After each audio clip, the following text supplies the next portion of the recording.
decembri 2011 ste sa zapojili do akcií Amnesty International na celom svete.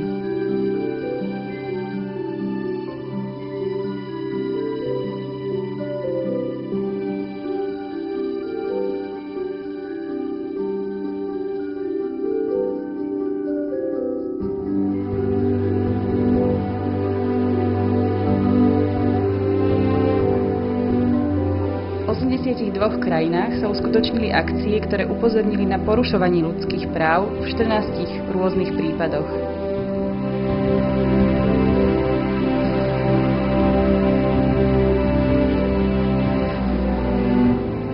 Prípady jednotlivcov, ktorí sú uväznení kvôli svojim názorom alebo presvedčeniu. Skupiny, ktorých životy sú v dennodennom ohrození a ľudí žijúcich v strašných podmienkach s tým, že im ich vlády odmietajú zabezpečiť základné ľudské práva.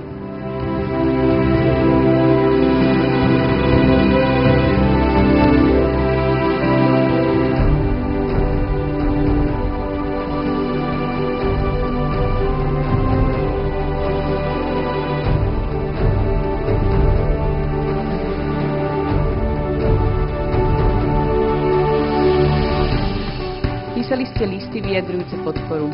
Bolo uskutočnených viacej ako 1 milión akcií, vrátane poslaných tweetov a textových správ. Nespočetné milióny slov vychádzajúcich priamo zo srdca, volajúcich po rešpektovaní ľudských práv a zmene v ľudských životoch.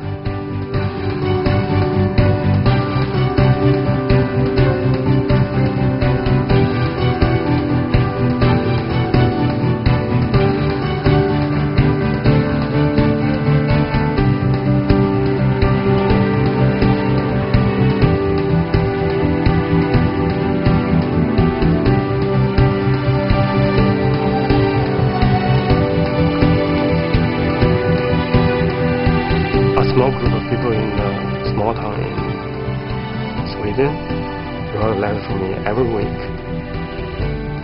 I was very moved. Letters can make difference. My personal case is a witness. I'm aware of Amnesty has been doing, and I would like not only to thank Amnesty for that, but to applaud them.